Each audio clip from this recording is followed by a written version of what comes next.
Olá, está no ar o programa Consumidor em Pauta e hoje vamos falar sobre direito comercial com o advogado Tiago Coelho da Silva. E você quer participar aqui do nosso programa? Então envie a sua pergunta para o WhatsApp 51 985946773 ou para e-mail consumidorempauta@tve.com.br. Tudo bem, Tiago? Tudo bem, como é que vai? Tudo certo? Tudo legal. Vamos esclarecer então as dúvidas que chegam pelos nossos canais de comunicação. E eu começo com uma pergunta que veio do Arthur. Meu pai era sócio de uma empresa de engenharia e infelizmente faleceu. Eu, como herdeiro legítimo dele, assumo o lugar de sócio na empresa automaticamente ou os outros sócios sobreviventes podem se recusar a me aceitar na sociedade? É uma dúvida que vem aí da sucessão comercial. Isso, associação empresarial, né?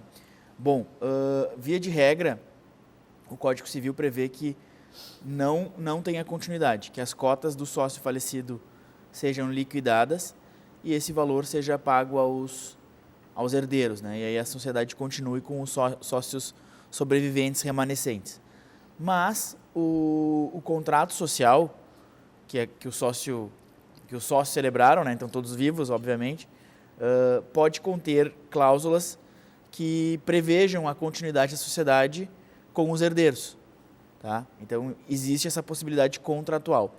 Mas, atualmente, mesmo com cláusulas que prevejam a continuidade, o Poder Judiciário e os órgãos administrativos, o DREI, por exemplo, que é o Departamento de Registro Empresarial, mesmo assim eles entendem que há que ter um consenso dos sócios remanescentes sobreviventes para o ingresso dos herdeiros.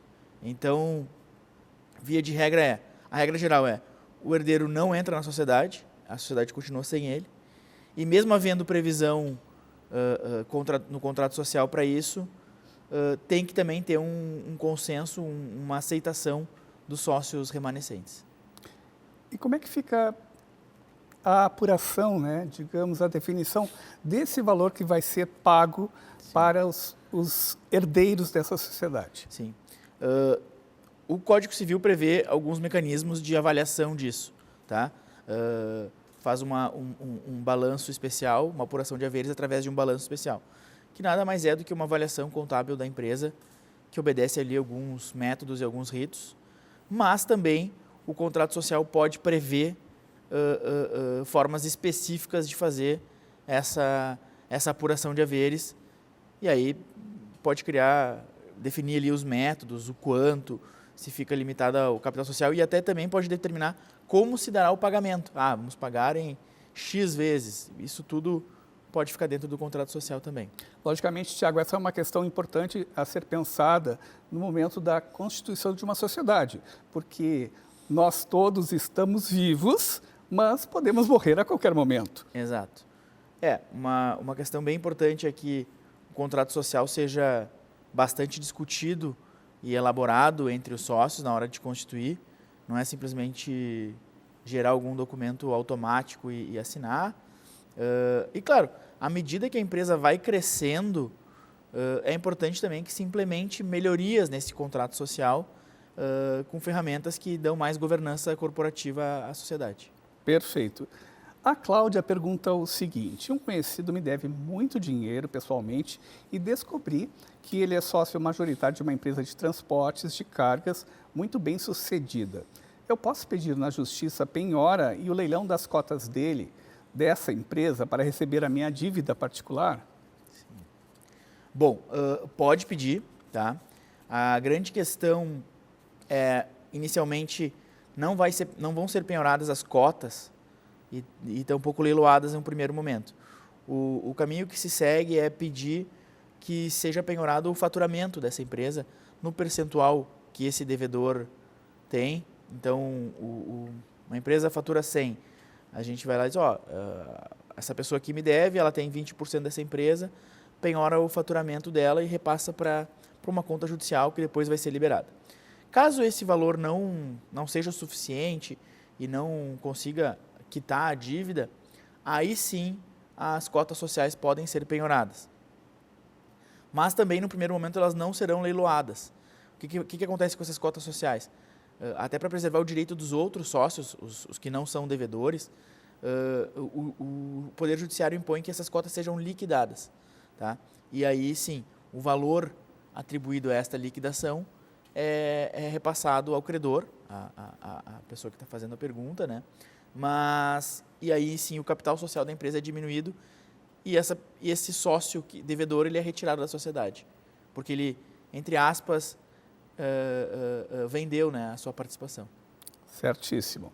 O Fernando pergunta a seguinte questão. Um amigo me pediu para ser garantidor dele em 2 documentos, um contrato de mútuo bancário e uma nota promissória vinculada. Qual é a diferença jurídica para eu assinar como avalista na promissória ou como fiador do contrato? Em qual deles meu risco patrimonial é imediato? Tá. É a diferença clássica, bastante gente tem essa dúvida, né, entre aval e fiança.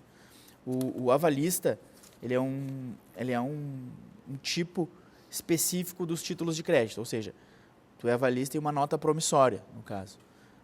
E aí, então, este sim é o que o teu patrimônio está com maior exposição, maior risco imediato de sofrer alguma constrição.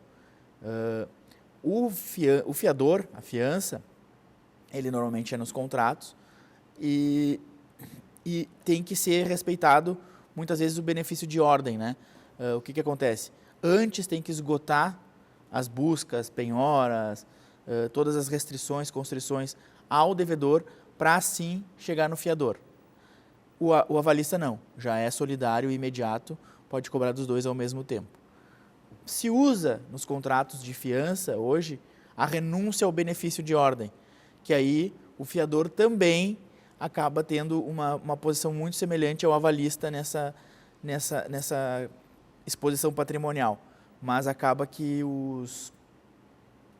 tem que ver se está no contrato ou não essa renúncia ao benefício de ordem. Hoje em dia, normalmente as cláusulas de fiança, a maioria tem renúncia ao benefício de ordem. Então, tentando voltar e fazer um resumo, um avalista é aquele que os seus bens estão diretamente ligados a uma dívida. Sim. Não seus bens, né? Os bens estão indiretamente ligados, né? O CPF da pessoa está vinculado a uma dívida e essa pessoa vai responder com o seu patrimônio pessoal por essa dívida. No aval, solidariamente e diretamente, junto com o devedor principal.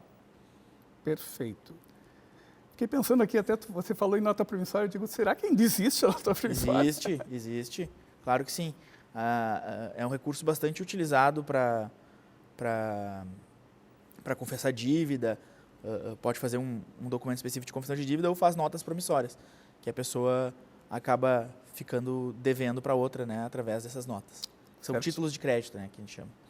A Gisele pergunta o seguinte, minha confecção cresceu e os advogados sugeriram transformá-la em uma sociedade anônima de capital fechado. Ouvimos falar que as SAs gastam fortunas com publicações obrigatórias de balanços em jornais impressos. A lei traz alguma dispensa ou facilita, ou dá uma facilidade para empresas do nosso porte? Me parece que não é uma empresa tão grande, né? Sim. Ela é uma empresa que cresceu, estaria, digamos, habilitada a fazer uma sociedade anônima, né? Para receber provavelmente mais capital, né? Uma sociedade anônima, ela pode ser aberta ou fechada, né? A aberta é aquela que é negociada em bolsa de valores com as suas ações sendo negociadas. Então, são empresas gigantescas aí que se financiam através dessa metodologia de venda e compra de ações e isso acaba gerando caixa para as empresas.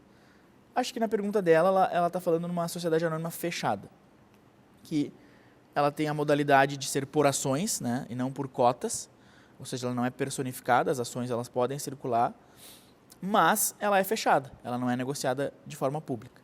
Então, ela não obedece certas regras da Comissão de Valores Imobiliários, ela tem uma gestão mais simplificada, mas mais complexa que de uma sociedade limitada.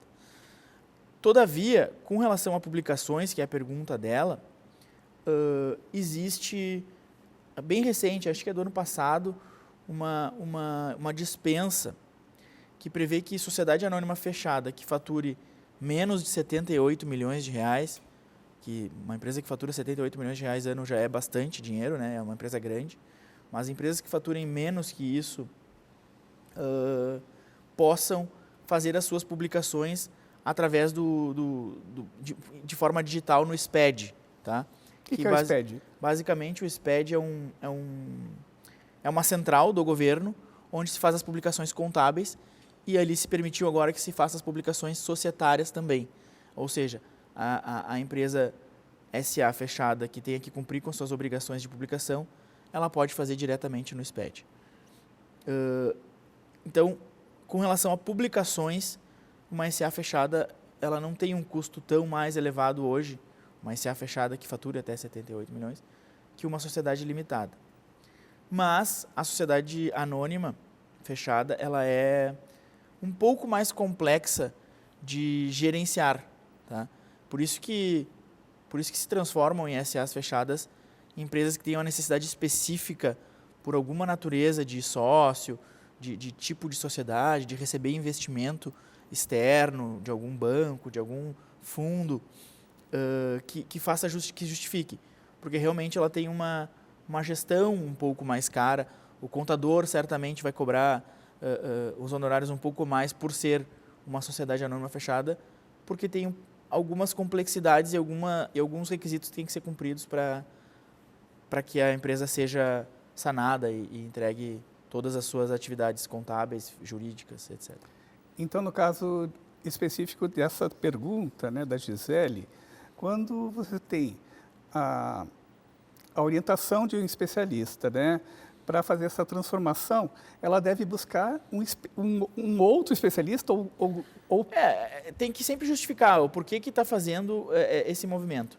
Qual é a vantagem e qual é a desvantagem? Atualmente, essas empresas de tecnologia, startups que surgem e vão receber investimentos, uma das exigências do fundo é que elas se tornem sociedades anônimas fechadas, até por uma questão de governança e para eles terem um pouco mais de gerência e gestão sobre essas empresas.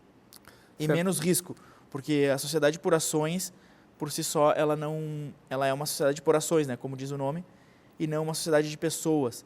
Então, a questão da responsabilidade acaba ficando atrelada aos administradores da sociedade anônima e não aos sócios, ou acionistas, no caso. Né? Então, o fundo se protege mais. Nós vamos agora a um breve intervalo e voltamos em seguida com mais perguntas, dúvidas. E o Thiago está aqui para falar, então, sobre direito comercial um instante só.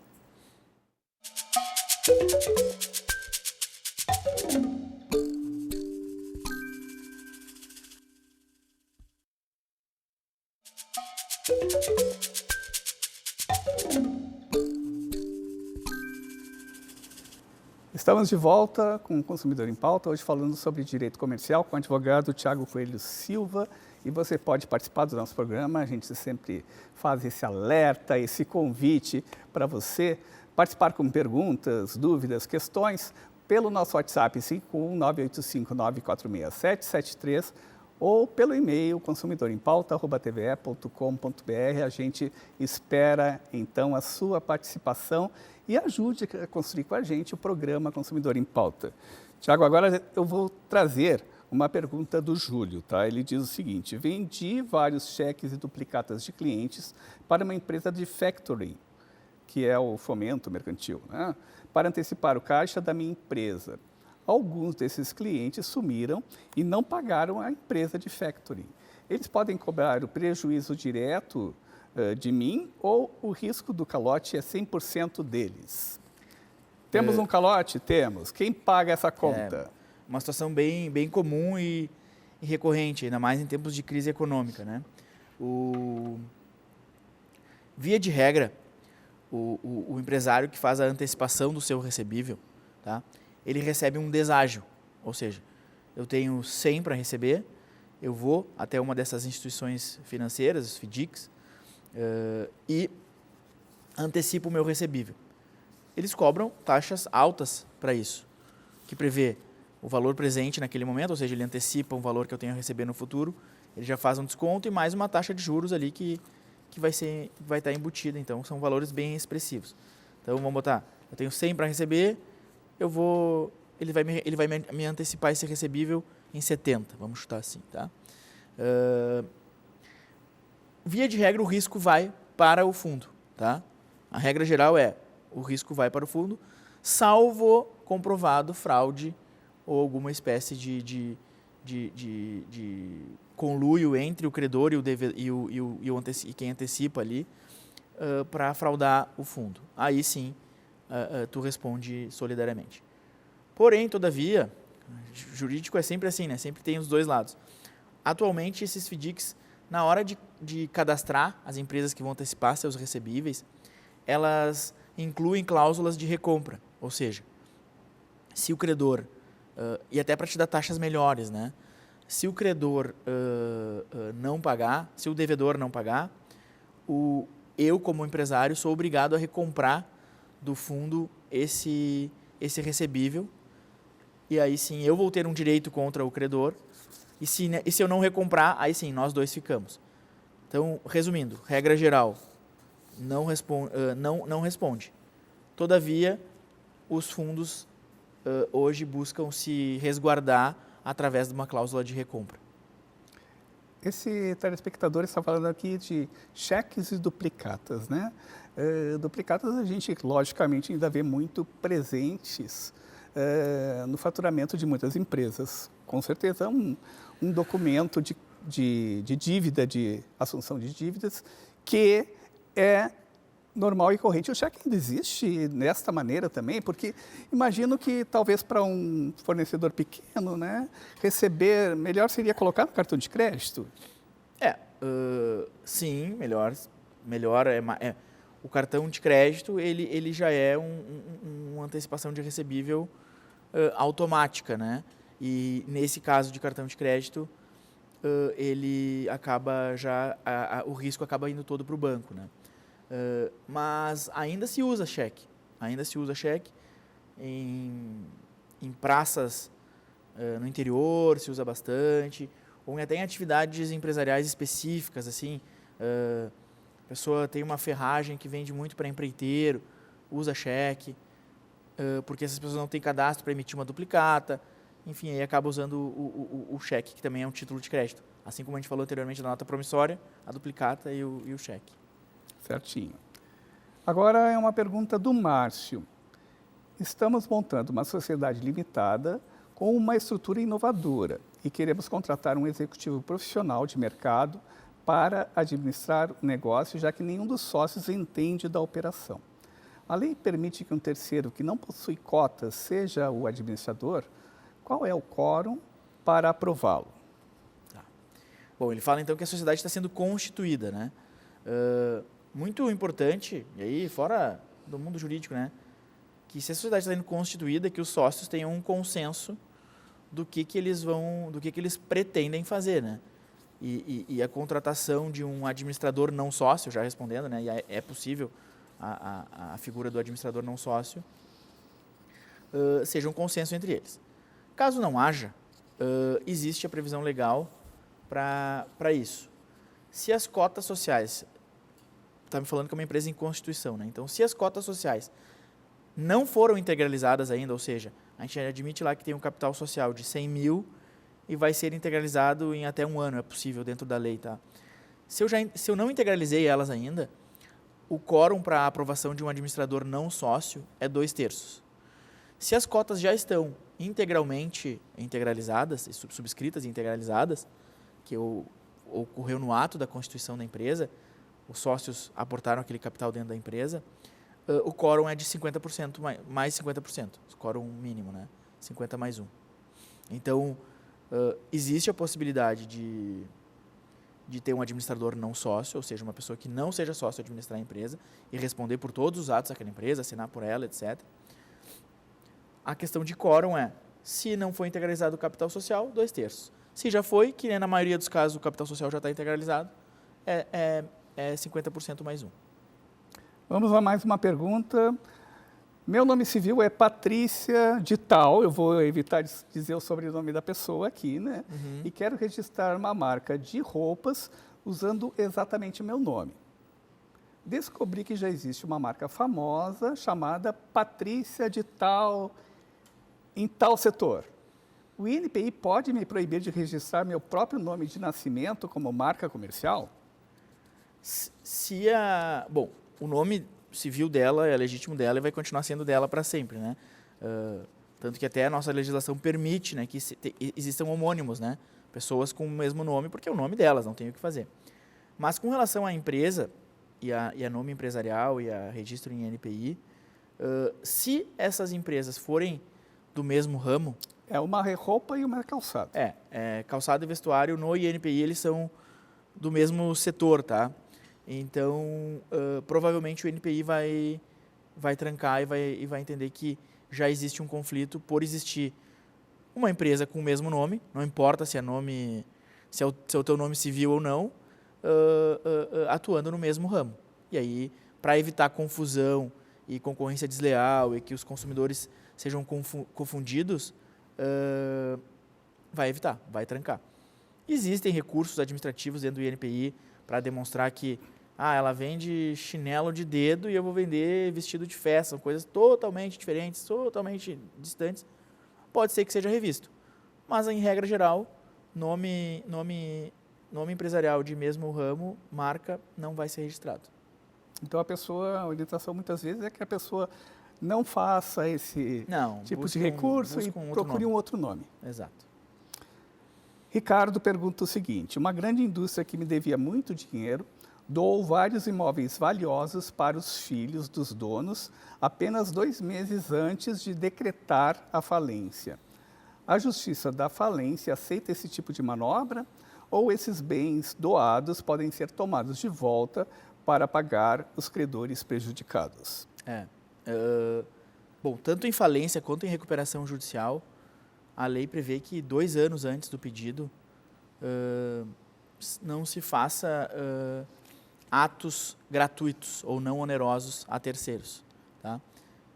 Claro que isso tem vários desdobramentos, porque em 2 anos uma empresa talvez não saiba que ela vai entrar em RJ daqui a 2 anos ou pedir a falência dela em 2 anos.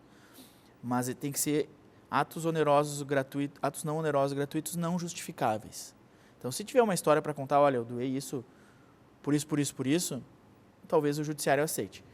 Mas, como ele está colocando ali, doação para filhos, 2 meses antes de pedir a falência, tem todo o jeito de que é uma fraude, né? E essa fraude, o juiz da falência ou da RJ, ele falou em falência, mas eu acho que tem os dois institutos, ele pode fazer com que esses bens retornem para o juiz universal e, no caso, pode compor lá o acervo da massa falida ou da RJ e também servir como mecanismo de forma para pagamento desses credores, né? Certamente isso acontecendo, o juiz da falência ou recuperação judicial vai oficiar o Ministério Público porque esses empresários incorrerem em crime falimentar e é bem grave. É um crime que não só decreta a falência, mas também existem penas para isso e os empresários nessa situação que fazem esse tipo de ato podem responder um processo criminal. Agora é uma pergunta do Samuel. Contratei uma empresa parceira para revender meus insumos agrícolas. No contrato diz que eles vão comprar os produtos de mim em grande escala, estocar em galpões próprios e revender por conta e risco deles em uma região exclusiva. Isso juridicamente é considerado agência ou distribuição? Os detalhes que ele passou ali, o contrato é de distribuição. Tá? São contratos semelhantes, tá? Mas a distribuição ela prevê que quem vai revender esses insumos, ele adquira, armazene e entregue ao consumidor final. Então, esse é o contrato de distribuição.